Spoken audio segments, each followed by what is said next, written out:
And welcome to the Cult Cinema Circle podcast. My name is Jesse, and I'll be your host. So today we're going to go over what I watched in the month of January of 2024. So, this has been an interesting month, if anything. I've just been watching a whole bunch of different things. Not really doing a whole lot of television. I did start Scrubs a little bit, but I haven't really been keeping up. I'm really bad with TV shows and watching those and everything, but, whatever. But yeah, I do kind of want to, find a show that I'm doing that one, and also Avatar: The Last Airbender. I'm trying to watch that, which the live action version is coming out next month. So maybe I'll pick up that instead. I don't really know, but enough of that though. But this is what I watched in the month of January of this year. So it's kind of all over the place, but let's dive into this. So as you may have already heard, if you listened to last month, I did in the beginning of the month, I did sorority horror with my buddy Pickens. And so some of the movies from that I also watched in the beginning of the month, since we were recording that episode, and then I put it up pretty quick after. So the first movie I watched on January 2nd was Delta Delta Die from 2003. This movie is directed by Devin Hamilton. It's pretty much about this sorority headed by Mother Fitch, who's played by Julie Strain. So pretty much the Delta Delta Pi sorority girls are not only the most popular and wealthy on campus, but also the most deadly. They're pretty much spoilers for these movies, maybe, but they're like cannibals, and they have to now try to cover shit up, and Brink Stevens is there, and she's a dejected member that Mother Fitch knew back in the day and all this shit. I mean, I gave it a 2 personally. I did say in my review, I said I always appreciate a movie that lets a man hang dong. Male frontal nudity, don't mind seeing it. So this was not great, but I mean, it has like I said, Brink Stevens, Julie Strain, Tiffany Shepis, bunch of other actors who honestly are not that great. Those are the standouts. It's also a full moon feature technically, so it's one of those movies, but that is part of what I watched. I then also watched Hard to Die, which is pretty much like Slumber Party Massacre 3, but it's all Hard to Die. It's by Jim Wynorski, which I think he actually did this under a different name. I personally really liked this movie. I gave it a 4. I gave it a 3. Sorry, I didn't give it a 4. But this movie is about these 5 temps, sorry. They are in a high-rise building at a lingerie company. They're doing inventory, and pretty much what happens is they're terrorized by a series of bizarre killings. They suspect that the strange janitor, who is Orville Ketchum, who have witnessed another series of killings years back, is at the bottom of it all. And yeah, just some bullshit goes down. So this movie is beyond dumb, but honestly, I think I liked it more than Sorority House Massacre 2. Sorry, it's not Slumber Party Massacre 3. It's Sorority House Massacre 3.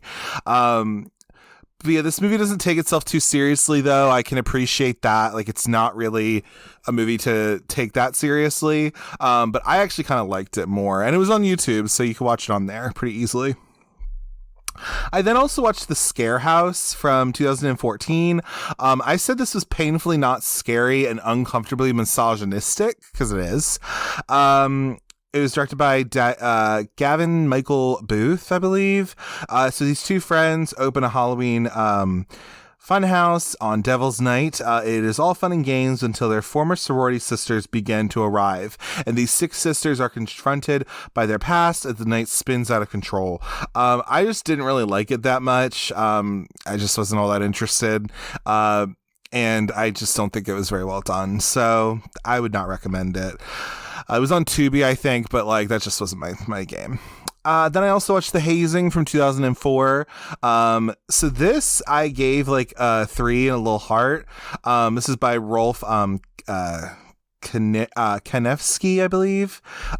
So this is a film let me see real quick. It is not a full movie feature, I'm surprised, but it's like a little horror movie. So it is like The Evil Dead meets Scream as an evil professor played by Brad Dourif, through an agent's staff and a book of incantations, possess the bodies of a group of fraternity and sorority pledges during hazing activities that are happening.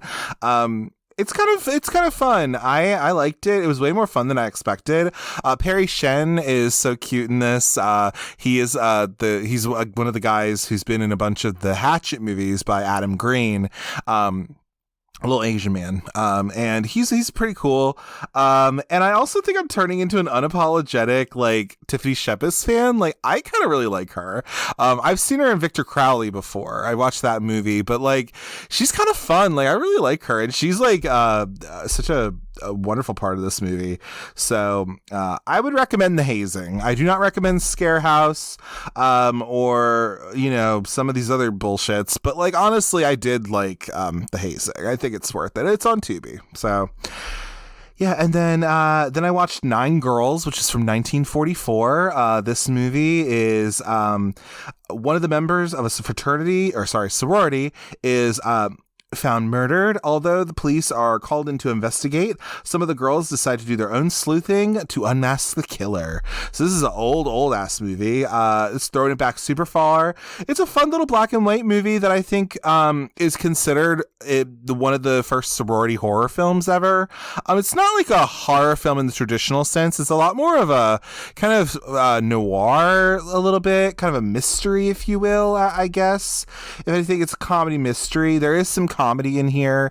So it's not really horror, but I did want to include it in my little listing just because it is considered like a sorority kind of horror mystery thing or whatever. It was giving old-timey looks, weird transatlantic accents a little bit, and then also a twist ending, bitch. So I gave it a 3, and it's on YouTube, pretty easily to find. So if you're at all interested in learning, getting your herstory, I guess, pull up on it. I think it's really fun.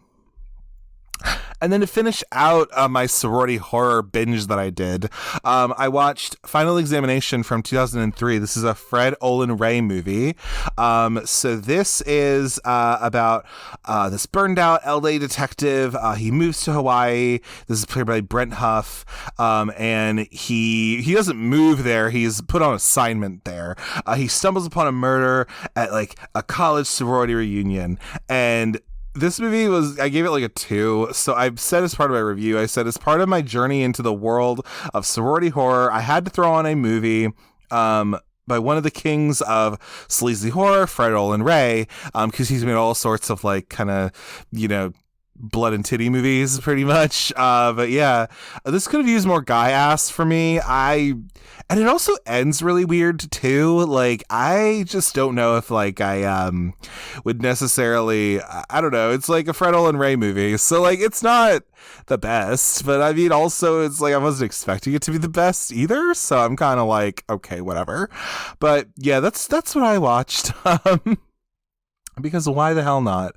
So that's what I did.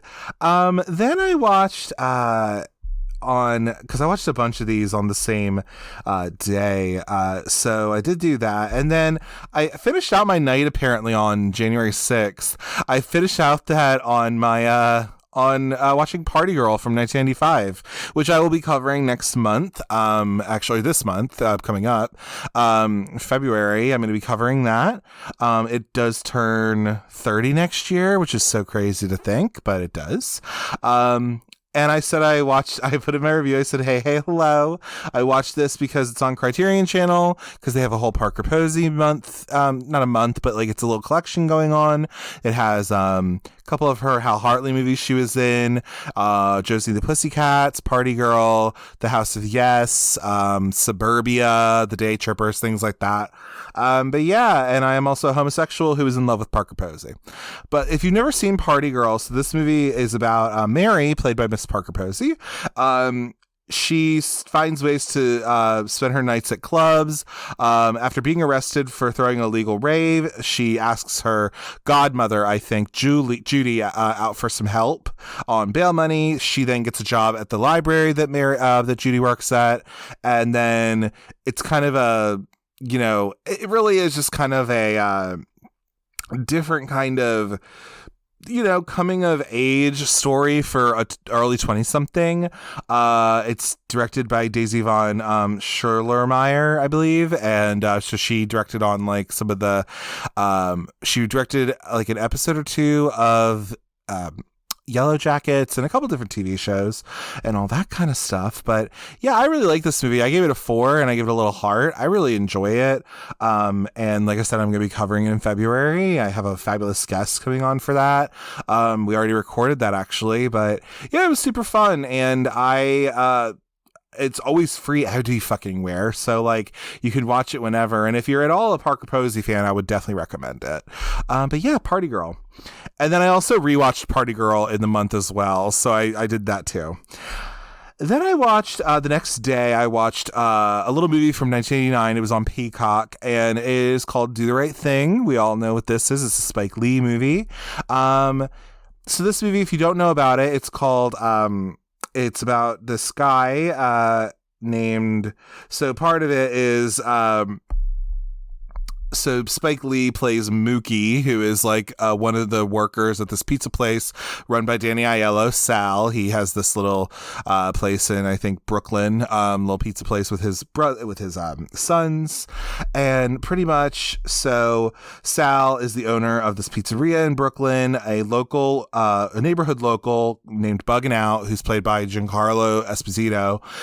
He becomes upset when he sees this Wall of Fame in the pizzeria only has like Italian actors in it and not like black folks because it's in a black neighborhood in New York. And so Sal disagrees. This wall becomes a symbol of racism and hate to this gentleman Bugging Out. And then to other people in the neighborhood, and tensions rise. So that's kind of burying the lead of it. Yeah. So, I mean, this movie is very much a Spike Lee movie. I don't think I've ever seen a Spike Lee movie in my life, really. But this was my first one. I've been wanting to watch it because the colors of this movie are just so vibrant, and the vibes of the movie itself are pretty decent, you know. I don't think I'd own it or anything. Like, I don't think I would like go and like buy the Criterion collection of it, you know what I mean? But I didn't hate watching it or anything. There's plenty of people who are on like Letterboxd and stuff who are just like, oh, this movie, blah, blah, blah, whatever, and they just don't like it. And I'm not that really. I didn't like overtly like 5 stars love it, but I also am not like, you know, oh, I, you know, fucking hate it or anything. I'm literally like in the middle. I thought it was 3.5. I thought it was fine. It's very topical and very almost in a way timeless in a way, just with like the themes it touches on with like race relations and all that kind of stuff. I think that's very telling. It's very timely, and it kind of has not really gone away, honestly. This is still a thing that is still fucking happening. So like, and also me being a, you know, person from Baltimore and all this, I mean, goddamn, like we had a whole riot years ago that was like national news. You get what I'm saying? So it's like one of these things where I'm like, I'm familiar with some of this, and, you know, I if anything, I always want to be aware of, you know, any sort of privilege I have as like a man and a white man and all this, and really understand that, like, listen, I need to make sure that I'm checking that and making sure that I'm hopefully not being an asshole, you know? So it's like, that's kind of my job to do that. I need to be the one to be fucking, you know, do better. You know what I mean? Like, don't be an ass, you know? Because I already have things that kind of help me, as opposed to somebody who is a person of color or like a woman or any of these things. Like, you know, there's just certain things that, you know, you have to be aware of, like what privilege you have in the world. It's just part of it. So you know how to be, you know how to move throughout it, kind of a thing. Anyway, about off my soapbox or whatever, but, you know, Do the Right Thing is very much about those themes. And God damn it, I love me a young Rosie Perez, honestly. God, accent and everything, like, amazing. So yeah, I did watch Do the Right Thing. It was on, I think it's actually going to be on Tubi soon, or something like that. So you might be able to watch it for free. Who knows? But yeah, that's what I watched. And then I took like a couple days where I just didn't feel like watching anything, apparently. I was just tired. And so then I also then watched on Criterion channel, because they have a Ken Russell collection on there. I watched the The Devils from 1971. So if you don't know what this movie is, it's a Ken Russell movie. It's a dramatized historical account of the rise and the fall of Urbain Grandier, who's a 17th century Roman Catholic priest and accused of witchcraft following alleged demon possessions of sexually repressed nuns. And so I just put on my letterbox, I just said, so I was sitting there, barbecue sauce on my titties, right? And so, like, which is an Orange is the New Black joke. But anyway, I watched this on Criterion Channel as part of their little Ken Russell collection they have. I didn't dislike this movie or anything, but I probably need to go read an article or something to understand what the fuck I just watched. And I still have not done that for whatever reason, but I still stand by that. Vanessa Redgrave is in this movie. Oliver Reed, yeah, all sorts of people. So, I mean, it was a perfectly good movie. It was totally fine. And it's vile as hell. But I didn't dislike it or anything. I thought it was fine. I wasn't like raving about it, but I was also like, oh, this is cool. Yeah, I don't mind this. So yeah, that's what I watched for Devils.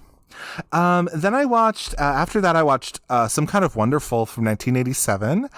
This is a John Hughes produced movie, I believe. Yeah, he was a producer on it. I think I mistakenly said, me and my sister, and friend of the show, Barbie. Hey, Barbie. Like we were talking, we actually just had, a dinner that we went to tonight. And, like, I think I said something, my sister, I was like, oh yeah, it's a John Hughes movie. It was like his last movie he directed. It's not a John Hughes movie. He produced it, but he did not direct it. He actually directed another movie. What the hell did he direct? Was his last movie? He only did a couple of them. I think it was, what the fuck was it? It wasn't it. Was it Curly Sue? I think it was. I think it actually was. I think it was the last one he actually like directed. But anyway, so whatever. But it was like also one of these movies that he directed. He produced, and Howard Deutsch is the one who actually directed it. So he's the one who did Pretty in Pink. So yes, he worked with John Hughes, but like, yeah, he did both these movies, which is interesting because literally Some Kind of Wonderful is a gender swapped Pretty in Pink, pretty much. I did say in my review, I said, ooh, baby Candace Cameron, because she is in this, but whatever. But it's really fucking good. I haven't seen all of his films, but I think this might be my second favorite John Hughes movie, which I guess I'm an idiot. And again, it's one of those things where it's like, is it a John Hughes movie? I do kind of consider it a little bit, though, because like fucking, it's Hughes Entertainment, so it is his production company, like literally. So, I mean, I still consider it as part of it, honestly, even though it was not directed by him, but like, I still consider it as part of it. So, whatever, comment if you want to. But like, yeah, I really liked it. So if you don't know what this is, I did just explain it as a gender swapped Pretty in Pink, but it is. So, a young tomboy Watts, played by Mary Catherine Stewart, or no, sorry, she's the one from Night of the Comet. They all have three names, okay? Mary Stuart Masterson. I'm a complete idiot, but yes, that is her. She's Watts. She's so fucking hot. She's great. She finds her feelings for her friend, her best friend Keith, played by Eric Stoltz, runs deeper than just friendship, and then he gets a date with the most popular girl in school, played by Leah Thompson, who has since been married to this director forever now. And, you know, they have a child together and everything like that. But yeah, I really liked this movie personally. I gave it a 3.5. I might even give it a 4, honestly. This is my second favorite John Hughes movie. I love The Breakfast Club, like, a lot. It's really good. And so this is like my second, really. And honestly, like, yeah, no, it's just so, I really like it personally. I didn't dislike Pretty in Pink, but I'm not like super in love with it or anything, although Annie Potts is iconic. But like, yeah, but I really liked it. I just did. I don't know what it is, but I really thought it was very, very good. The next movie I watched was on Peacock because they have some Alexander Payne movies on there, probably because they are currently streaming The Holdovers, which I am also trying to make sure I watch, but I just haven't gotten around to it. But yeah, this is one of his. So this is, I believe he won the Oscar for this, if I'm not mistaken. I didn't feel like doing that fucking research, but yeah, it's an Alexander Payne movie. This is about middle-aged men. One of whom is Miles, played by Paul Giamatti, who is in The Holdovers. Then Thomas Hayden Church, who is Jack. He is getting married to this lady. Anyway, they embark on a spiritual journey through California wine country. One of them is an unpublished novelist suffering from depression, who's also a high school English teacher. And then the other guy is like an actor who is kind of like a commercial voice actor. He does like radio commercials and stuff, but he was an actor back on a soap or something. And anyway, they go on this like little journey or whatever. Virginia Madsen's in it, and also who else? Sandra Oh as well. Yeah, it's like super fun, I think. Also some dick in this movie, so that's kind of interesting on a fucking weird ass scene. Spoiler, kind of, but not really. So Sandra Oh kicking the shit out of Thomas Hayden Church is true art, is what I said. Because, yeah, I gave this a 3 personally. I didn't dislike my watching of it or anything. I kind of just kept thinking that I wanted them to be gay. Really? Like, I don't know what it is. I just want to make everything gay. But, like, I don't know. Like, I didn't love this movie. I didn't dislike it, really. But to be honest, and I was kind of, I feel the same way that I think good old Kevin from Homos on Haunted Hill, like I think has also expressed this as well, that like, you know, something about Alexander Payne. Well, also he signed that fucking, what is it? We'll talk about it when we do Election, probably. I have a guest for Election. I'm so excited about it, and I'm going to be covering it later this year because it's going to be it's celebrating 25 years. But like, he signed the Polanski petition or whatever, which gross. But the thing is that both of his movies of Citizen Ruth and Election are so goddamn good to me. Like, they're just so good, right? And so like some of his stuff that he's done afterward, I'm like, even though it's gotten this acclaim and like Sideways won a fucking Oscar and shit and like whatever, I don't know what it is. Like, I haven't seen all of his other movies, but it just doesn't feel like that kind of shit that he came out of the gate with. Maybe I'll feel a similar thing about The Holdovers. I think with The Holdovers, from what I understand, I think it's that really just feels like a warm hug in a way. And who knows? I mean, like, Paul Giamatti's not a bad actor or anything. And it's also getting like awards recognition. Like, it's getting a nomination. Divine Joy and Raildolph from like My Name is Dolomite, and also like back on Ghosts from Broadway that they did, or when they did that at the West End or whatever, like she's like getting an Oscar nomination. That's so fucking cool for her. But yeah, so enough about Sideways, but that's kind of what I think about it, really. And then I watched She's All That, because you will hear it in a couple of days, but I did an episode on that. I need to actually like edit it a little bit and then upload it. Probably going to do that real quick. And I pretty much just said, like, God, I fucking love Rachel Lee Cook so much. If you don't know what She's All That is, it's a modern retelling of the Pygmalion story. It's about Zach Seiler, played by Freddie Prinze Jr. He gets broken up with his girlfriend, and then he gets a bet. He has this bet made by Paul Walker's character, Dean, who he bets Zach that he bets him that he can he wants him to turn any girl into the prom queen, and he's like, I'm gonna pick the girl, and he picks Lainey Boggs, who's like this art student who's like weird as shit or like whatever, and then Zach is like tasked with trying to make her the prom queen or whatever. So yeah, I mean, I like this movie. It was a 3 for me. You'll hear more about my thoughts on it with the episode, I guess, but it's celebrating 25 years now. I'm actually recording this on the Sunday of what is it? It's actually the same day that this came out 25 years ago, which is really fun. But yeah, no, it's that, and so I decided to, yeah, I do like this movie enough, and yeah, I think it's super fun, and it's kind of you could say it's a typical teen movie, but I actually think that it's really interesting that it kind of subverts some of the tropes that you have in a typical teen movie, which I thought was really cool. So yeah, that's what I did. Then I watched a little thing called, because then at some point, this was the weekend, I think it was, because then I had Martin Luther King Day off. Oh yeah, because in Maryland, so I had that off from my job, and then we had like snow or some shit. We did have snow. And so then like literally what happened was that I just like, we went in on Tuesday. I think we went in on Tuesday. Oh, cause it snowed on Martin Luther King Day. Then on Tuesday I went in to my job and then left early because they closed early. Then Wednesday and Thursday we had regular work hour, and then on Friday they closed my job.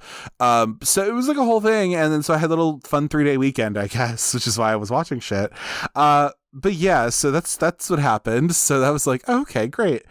Anyway, so then I watched a movie called On Peacock. It's Welcome Home, Roxy Carmichael from 1990. This movie is kind of an early movie for Winona Ryder. Actually, this is after she was in Beetlejuice. And like Heathers and all that stuff. But she was probably 18 or something when she did this, or somewhere around there. But Roxy Carmichael, so this movie is about this woman who, it says she's a movie star, and that's actually not correct. But she's like this celebrity, and she's abandoning the bright lights of Hollywood, California, and returning to her small Ohio hometown. At least long enough for them to dedicate a city building to her. And then Clyde, Ohio is where they did this at. And so there's like this whole thing where it's about Winona Ryder's character named Dinky, and Dinky pretty much thinks that Roxy Carmichael is like her mom, pretty much. That's kind of a spoiler, but like not really. It's like literally kind of what the movie is about, because she's super obsessed with Roxy Carmichael, right? I really think this movie is really, I think, very good. It's very underseen, and I think more people need to watch it. It's a weird little movie, but I really enjoyed myself. It goes places that it has Jeff Daniels in it. It has Dinah Manoff in it. It has Winona Ryder. I just think it's really interesting, and it's a super fun movie. I don't know, like, yeah, and it's weird because like you have the poster of it, which is like Winona Ryder looking all cute and stuff, but then it's like this movie is not that, because Dinky is a completely different character, I think, and just the ways that the parts that this takes and the kind of paths that it takes, I think is very interesting. So yeah, watch Welcome Home, Roxy Carmichael. It's on Peacock.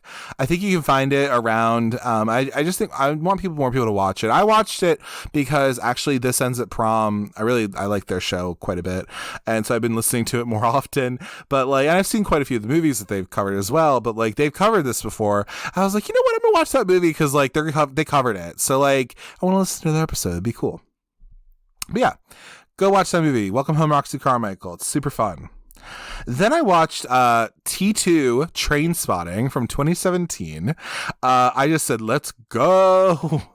Because this is so random, but like I have such an affinity for Trainspotting, the movie.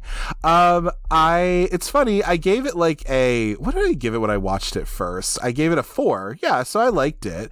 I watched it back December of 2022, and it took me a minute to actually watch this one for whatever reason, but oh my god, I really like Trainspotting. I don't know why, but like I just do. It's kind of my favorite drug film, if you will.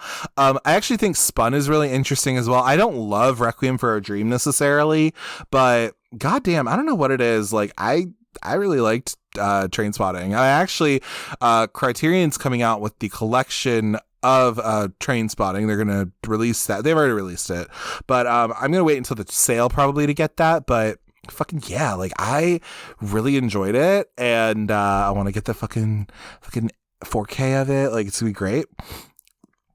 But this T2's Train Spotting, it's directed by Danny Boyle, and so pretty much Mark Renton, who is Ewan McGregor, he returns to Scotland and he reunites with his old friends Sick Boy, Spud, and Begbie, although Begbie has a complete and utter, it's not too much of a spoiler, but he has a vendetta against Renton, and if you know, you know. But anyway, I really liked this. Like, I give it a 3.5. My guest, actually, from the Party Girl episode I'm doing, Bobby Master, hey, so I mean, he already put it on, he put it on his Instagram that, you know, he was doing an episode with me on Party Girl, so it's no shock. But anyway, we were talking about movies and shit, and talked about we were talking about Train Spotting a little bit, and I brought up, like, I haven't seen T2 yet, but, like, you know, I'm thinking about it. He was like, actually, it's not that bad, like, da. So I was like, oh, okay, cool, like, great, because that's what I was worried about. So anyway, but that's what I watched on there. And then also the same day as well, I watched a movie that recently came out last year, and it's now just kind of making its way on like Amazon and video on demand and all that kind of stuff. I watched The Passenger from last year, 2023. It's by Carter Smith, who's the guy who did The Ruins. He did the movie Swallowed. Gay, love him.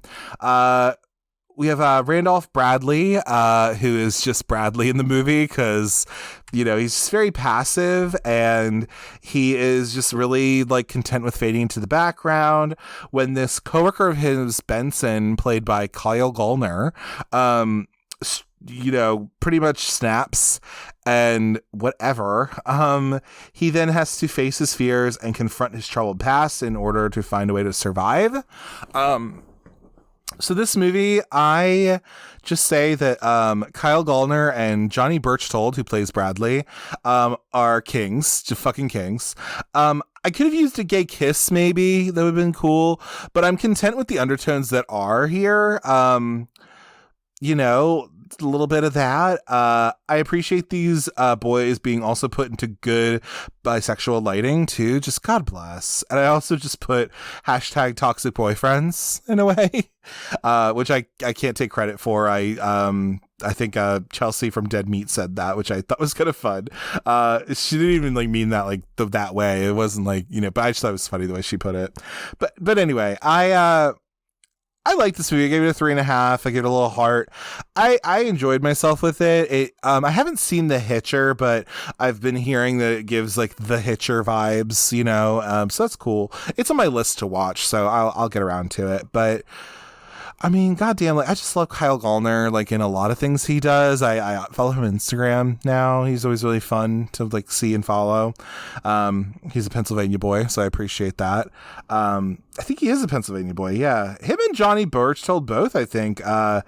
I think Johnny Birchtold's from New Jersey, but yeah, no, he's a Pennsylvania boy, which is so super fun. Oh, fun little fact too. So, Kyle Gallner was like on his Instagram, and he was like put out to like do a Q&A or something. And for whatever reason, I think it was because I just realized this, not too long, I just found this out that, if you didn't already know, if you've ever watched the movie Wet Hot American Summer from 2000 or whatever, which I have actually not seen, funny enough, but I'm aware of it because it has like Janine Garofalo in it and like Paul Rudd and like all these different people, right? And it's like a very well-known, I want to cover it on the show, maybe. I think that'd be fun because it's definitely a cult film. But anyway, Kyle Gallner's in that movie. It's like one of his first roles, actually. And he's like little baby Kyle Gallner. And I just asked him, like, on his thing, like on his story, I was just like, do you have any fun memories from this? So if any of you ever saw that, or if you follow him as well and you saw that story or anything like that, I did ask that question. So it was super fun. And he just said that he just remembers like Paul Rudd being very nice to him and his mom. So I appreciate that. But anyway, so yeah, The Passenger, I think it's a fun movie. If you're a Kyle Gallner fan, you're going to love it, probably. Johnny Perchtold, I really think I haven't seen him in a ton of other things, but I am familiar with him because of like Dead Meat, because they're like besties and stuff, and all that. So I just think I would love to see him do more as well. I really fucks with him. I think he could do a lot of good work. And then I watched a little movie. So I kind of watched these all, who knows, probably out of order, honestly, because, you know, I just start one and I stop it and like whatever the hell I do that shit. But anyway, I watched a little movie that came out on Shudder this year. And it's called Destroy All Neighbors. It was directed by Josh Forbes, who he didn't really direct anything else except something called Contracted Phase 2, apparently. Okay. But anyway, so this is a Shudder original, and you already know, if you know, Shudder originals can be both good and bad. Okay. So this is about William Brown, who's played by Jonah Ray Rodriguez, who, if you don't know, that is the guy who is in the new Mystery Science Theater. He's like the human in that, and he's also just a comedian in general and stuff. Anyway, so he plays Will. He's like this neurotic, self-absorbed musician. He's determined to finish his prog rock magnum opus. He faces a creative roadblock in the form of this noisy and grotesque neighbor named Vlad. Vlad is played by Alex Winter, also known as what is it? I think it's oh my god. So no, Theodore Logan is Keanu Reeves. He's Bill S. Preston. Sorry about that. He's also one of the Lost Boys. But anyway, he's in like heavy prosthetics, which he actually has been into.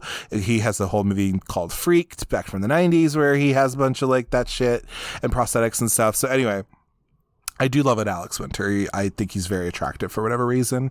But anyway, yeah, so he inadvertently, like, spoilers kind of, but like he inadvertently like kills him, but then like other shit happens or whatever. Like, really, it's a whole thing.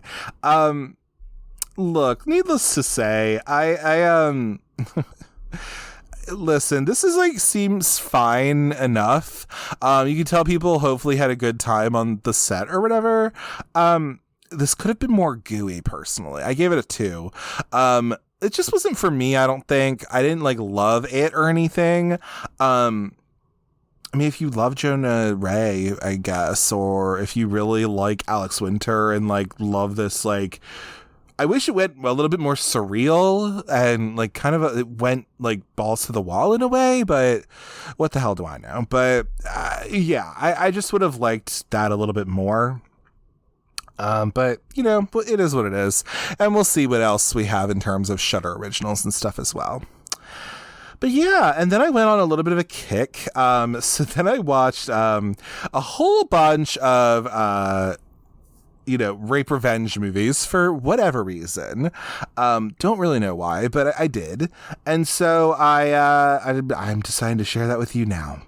It was probably because if you listen to the sorority horror episode, me and Pickens got onto a little bit of a tangent about I Spit on Your Grave, which is the next movie I watched. But yeah, we talked a little bit about that because Sophia Takal, I think, was trying to do like a little remake of that movie.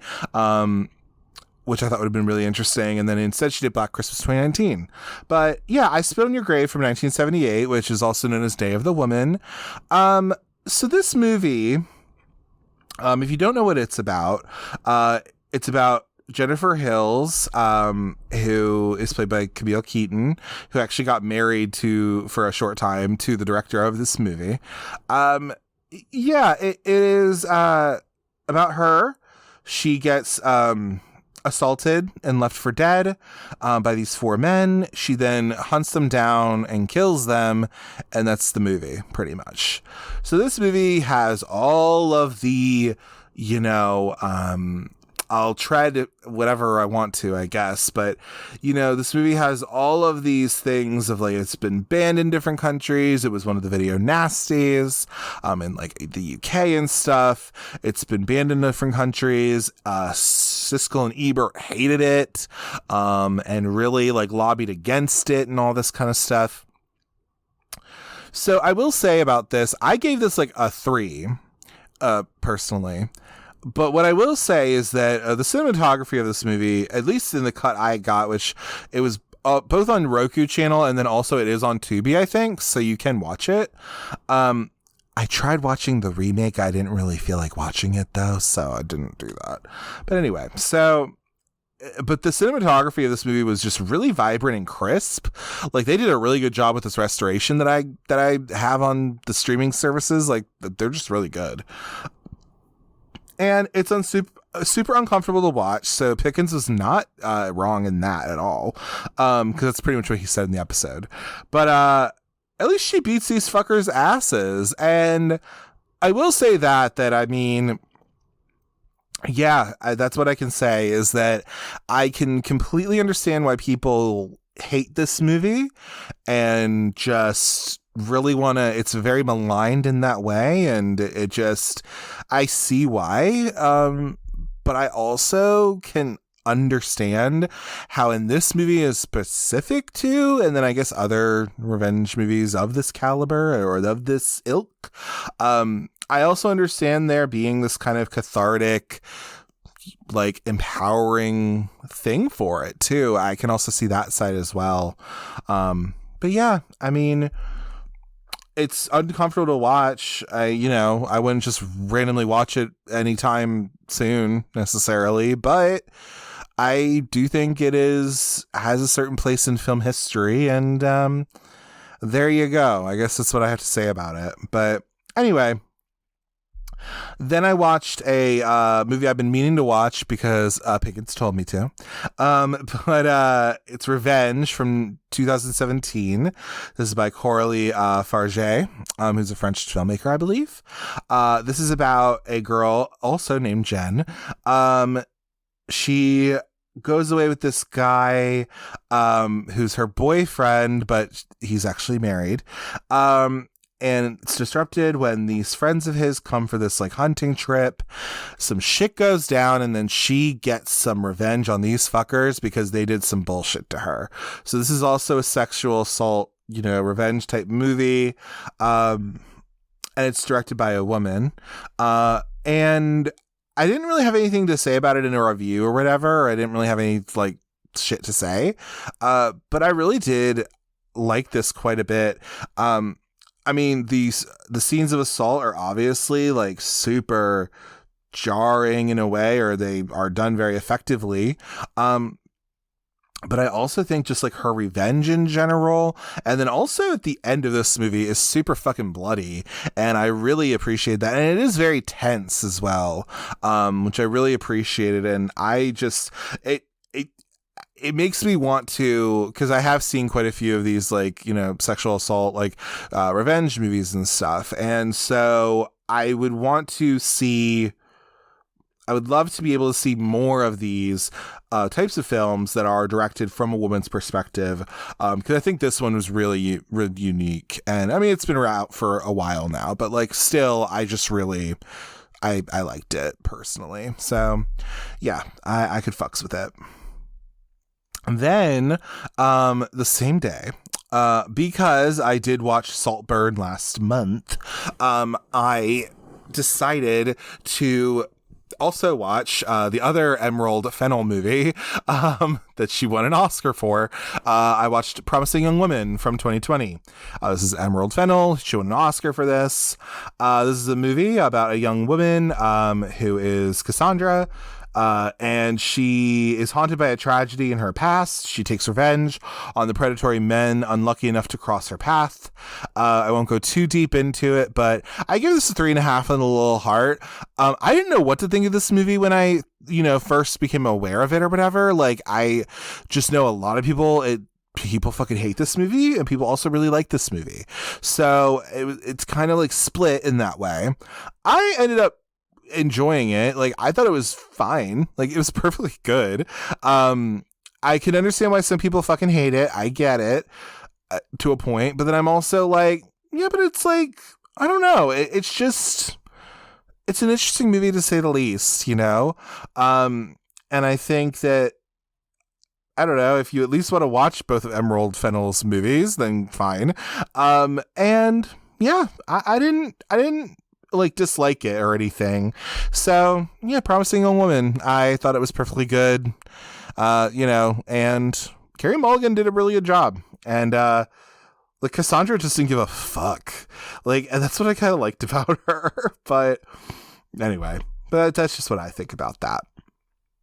But yeah, and then also the same day, because I'm crazy, this must have been a day where I just did not have any girl, it may have been one of those days where I just was like really trying to just like vibe or whatever. I don't know. Maybe I was going back to work or something the next day, or I was out or whatever the hell. I don't remember. Anyway, but I watched Euro Trip from 2004. I did a podcast on that. I did a little episode. So yeah, this is a movie. It's about Scotty, played by Scott Malkowitz. He finds out that his cyber buddy that he's been like chatting with from Berlin is actually a really hot girl. And he fucks shit up to, he fucks some shit up, and he like then decides to go and like visit her and try to get her love or whatever. That's pretty much what this movie's about.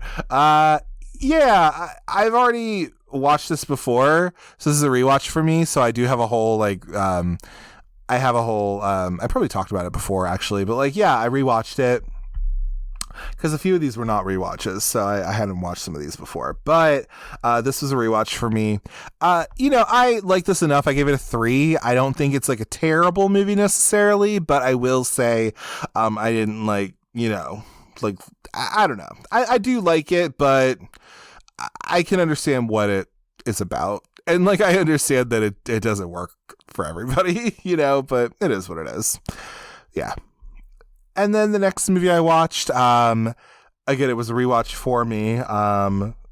This because I am covering on the pod a couple of in February.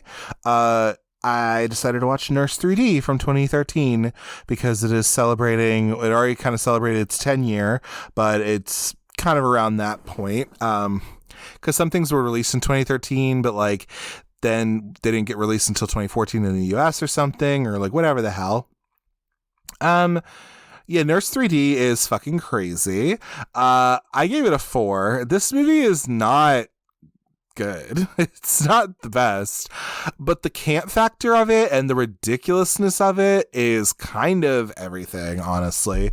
I said it took me a few days to finish this film, which was true. I think I said that I ended up muting this and watching it with the subtitles. I actually did not. However, you can if you want to. It's like an erotic thriller, maybe it works for that. Yeah. And this is about Abby Russell, played by Paz de la Huerta. She has this like secret life where she like goes after these cheaters that she seduces and like all this shit. She has Danny Rogers, who is played by Katrina Bowden, is like her like little new nurse person or whatever that she's mentoring, and like it's just a big bag of craziness, and I kind of love it. So yeah, you'll hear more about Nurse 3D in my episode about it. I really like it personally. And I already watched Party Girl, so I'm not going to talk about it again. You'll hear more about it on my fucking episode about it. But yeah. And then after that, took a couple days and I didn't watch anything. But then on the weekend, because I also pulled some overtime as well. So like I didn't really feel like watching a ton of stuff, like, because I was tired. Anyway, but then because it came out on the 26th, I believe, on Shudder, I decided to watch Suitable Flesh from 2023, which is a Joe Lynch film. I personally like Joe Lynch. Joe Lynch, come on my show. I'm sure if I asked him, he probably would, honestly. And I'd be like, hey girl. But anyway, so because I love Mayhem, I really like that movie. And I actually even like Wrong Turn too, like as well. But yeah, Suitable Flesh is about a once esteemed psychiatrist, Elizabeth Derby, played by Heather Graham. She watches her life spiral into a nightmarish maelstrom of supernatural hysteria and gruesome deaths, all linked to a seemingly unstoppable ancient curse. So this is an H.P. Lovecraft story, and it's adapted from that. And I think it was actually supposed to be like a Stuart Gordon production, or it was supposed to be directed by him before he'd passed away. But yeah, this movie, I thought it was a fun watch. I love seeing hot Barbara Crampton and hot Heather Graham. We love that. And yeah, like, I didn't dislike this or anything. I would say that if you're like a bit of a fan of like The Reanimator or like From Beyond, or even just like H.P. Lovecraft in general, I mean, you know, maybe it doesn't get as weird as maybe it should have been or whatever. But overall, I did enjoy it, like perfectly fine enough. Like, and yeah, it was super cool. So, you know, and generally I like Joe Lynch's stuff. So, you know, I think he did a perfectly good job on this for sure. And it's like an erotic thriller pretty much, so that's always fun too. Then I watched like 4 movies, like literally it was yesterday, so I was like, oh, okay, great. But then I watched, because it was on Paramount, I believe, I watched 54 from 1998, which is about Studio 54. So it's about a boy, Shane, played by Ryan Phillippe. He lives in Jersey and he comes across the river, and he ends up getting into Studio 54 because he's hot. And Steve Rebell, who is the mastermind behind all of that, he like plucks Shane, you know, and he like gives him a job there as a bartender, as a busboy, and then a bartender.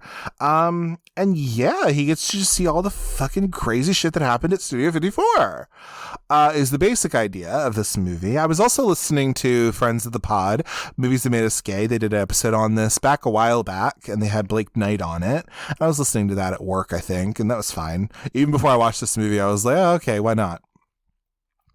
But I will say I did not love this movie. I gave it a 2.5 personally. There's a theatrical cut of this and a director's cut that apparently makes it more gay, which is cool with me. Anyway, this movie just wasn't really all that engaging to me. It felt kind of watered down, which, I mean, is kind of the truth. And I'm just not really sure how I'm supposed to feel about these characters. Did love that Heather Matarazzo was there. Love that for her. But I just thought it was kind of boring, to be honest. And the thing about it is that if you make a movie about Studio 54 that I think was a little boring, you know, I don't know, girl, but Mark Christopher, you know, he tried his best, but I just didn't love this movie or anything. So take it or leave it, really. And I don't know if the gay director's cut will do like that much more for it. I don't really know, but whatever. Anyway. Then the next movie I watched, because it was on Max and I've been meaning to watch it, is actually the 1964 movie by Stanley Kubrick. It's Dr. Strangelove, or How I Learned to Stop Worrying and Love the Bomb. This is one of Stanley Kubrick's films, one of his early films, I guess, if you will. And yeah, this is pretty much about this General Jack D. Ripper. He initiates a nuclear strike attack on the Soviet Union. So this war room full of politicians, generals, and a Russian diplomat. Although I thought he was German, kind of. Oh, no, he is Russian diplomat. Never mind. All frantically try to stop the nuclear strike because fucking Sterling Hayden is wildin', okay? Anyway, so like, yeah, it was so... what I said is that it was fun to see an early role for the voice of Darth Vader, James Earl Jones, which he is one of the pilots in the little plane that they have. I see the Kubrick-ness of this movie as well, definitely. It just wasn't a favorite of mine or anything. I gave it like a 3.5. I probably oscillate between 3.5 and a 3 personally. I mean, I understand why maybe somebody really loves this or whatever the hell. And I'm not saying it's a bad movie or anything like that. I just maybe feel like I would need to read a fucking essay or be fucking smarter about like history or some shit, for me to kind of think it's more funny or something, maybe. But I didn't dislike it necessarily. I'm also not exactly the most like big fan of Kubrick like that. I mean, I like A Clockwork Orange, I guess, to a point, and like The Shining is cool and all, but like I'm not like gaga for Kubrick. Do you know what I mean? So, but this is at least like a welcome kind of departure, because it really is like a comedy. It's supposed to be that way, so that's cool. And then the next movie I watched, because it is on Criterion Channel, they have a little Sundance thing. So this is like stuff that premiered at Sundance or like whatever. I watched The Blair Witch Project from 1999. It's celebrating 25 years. If you don't already know what this movie is about, in October of 1994, these three film students disappeared in the woods near Burkittsville, Maryland, while shooting a documentary, and a year later, their footage was found. Now, I am also a complete moron, and I didn't realize, so I have a Roku TV personally, and I didn't realize that if you put the Roku app on your phone, at least on your iPhone if you have it, you can actually listen to what you're watching on like your fucking headphones. I didn't realize that. I know. I don't know. It took me a year. I've had this TV for God knows how long. I've had it for like over a year now, and I did not know this. So now I know. So now I'm going to be listening to things on my headphones, and that's super cool. Even though I have a cute little sound bar and everything like that. But it's just nice to be able to do that, like when, I don't feel like having people watch, like, I don't want to like I don't want to have like, screaming and shit, you know what I mean? Like all that kind of stuff. But whatever. Anyway, but it could all be my ears. But yeah, I watched this with my headphones in and listening to it on the TV and all that shit. And, I gave this a 4 and a little heart.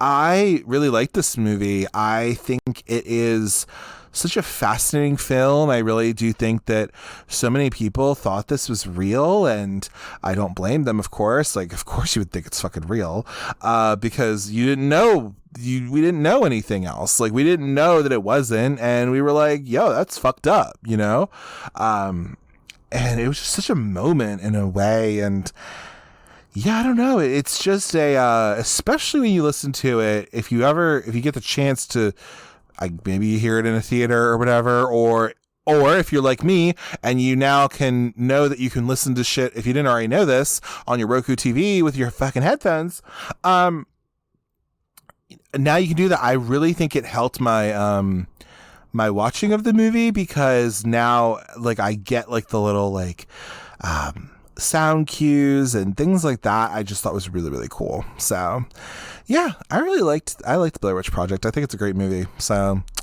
did not love that little 2016 remake thing that they did, but they can't all be winners, right? And then I finished out my month, so I'm going to say that this is the last thing I'm watching for the month, because I need to record this and like get it out, which is fine.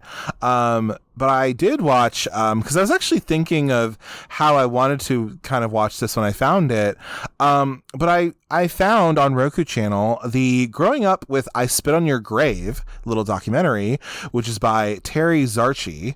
So Terry Zarchi, if you don't know, they are the son of Mir Zarchi, who is the guy who directed I Spit on Your Grave. And he's in the movie as well. He plays one of the little kids at the gas station. And this is his documentary, which talks about the making of, kind of the impact and legacy that I Spit on Your Grave has had.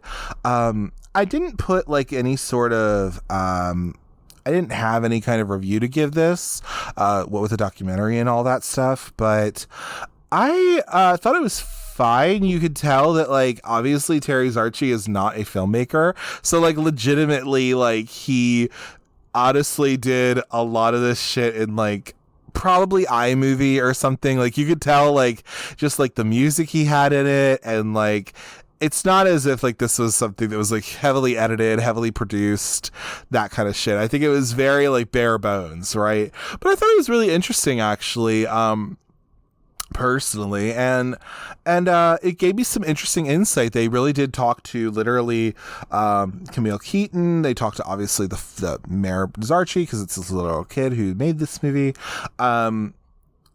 talk to his sister, who's also in the movie as well. Talks to all the guys except for Matthew. And I think it was 1, 2, 3. I think it was like 3 of the guys or whatever. I think it was 3 of the dudes. But yeah, no, and it talked to like some of the crew people and some of the crew members and stuff. Also, they had some fans as well of this film in a way. Or people who really kind of fucks with this movie for whatever reasons. There were at least 2 gentlemen who were like film critics or whatever. And then also BJ Colangelo from This Ends at Prom and just being, a horror journalist lady. Yeah, she was also on here too because she's also a huge proponent of I Spit on Your Grave. She is somebody who actually really is, I wouldn't say enjoys the movie. I don't know about that, but she is somebody who is a survivor of assault and really kind of touts this movie as something where after she was assaulted, there's this whole actually article you can find about it, but it talks about how she watched it like a bunch. She even says she watched it like 6 times after she first got it from like a little mom and pop shop or something. And how it really is a movie that is something close to her heart, where it shows the horrors of sexual assault and what happens in the aftermath and all that kind of stuff. So yeah, very interesting. And so it kind of goes into all that. Like I said, we're not getting super duper deep here. They do talk about the remake, for example, and all that stuff. And it is kind of very on the surface, if you will, but that's fine. Again, I don't expect Terry Zarchi to like literally dig deep into all of this or whatever the hell. But I would say I enjoyed that little documentary. I was kind of wondering, like, I wonder if I could watch this for free somewhere. And then there you go. It just popped right up. So yeah, that was super fun and cool. Sorry, I burped. I'm probably not cutting it out. Oh well. But yeah. So that, everybody, is what I watched in the month of January. And yeah, it was a bunch of things. It was like 27 fucking things. So I watched something almost every day, or not really. No, I didn't really do that. I didn't watch something every day because I was tired. So I watched a bunch of things like, on the same day a lot of the time. But yeah, so that is what I did. And yeah, so February is looking kind of fun. I got some things coming up. As I already said, I'm doing Party Girl. I'm also doing Nurse 3D as well, but I got a few other things up there as well. I think you can already kind of imagine what one of them might be. Just what with February, I guess. Not like I'm doing like Founders Day or anything, or something having to do with President's Day. I'm not doing that, but like you get what I'm saying. But yeah, anyway, that's what I watched. I'd love to hear if you want to tell me what you've been watching. That's cool. You can follow the show on social media at Cult Cinema Circle on Instagram. You can follow me there.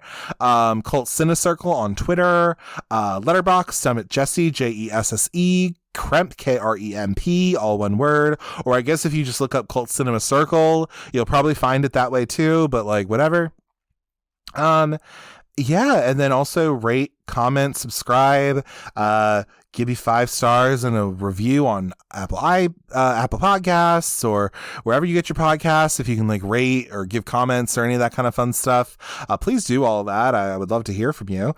You can also email me at cultcinemacircle@gmail.com if you want to give me feedback on the show. You want to give me any recommendations to do on the show, or just movie recommendations in general. You can also do that through like Instagram, I guess. And also if you want to like ever be a guest or whatever, I'm hoping to have some fun guests on this year, and I'm kind of working on that currently at the moment to just kind of like get people as they come. But yeah, I'm super excited about that. But with all that being said, thank you so much for listening, and I hope you all have a great February. I hope everything's good for you, and hope you're staying hydrated, moisturized, all that good stuff. And I will talk to you next month about what I watched in February then. But thank you so much for listening, and take care. Bye.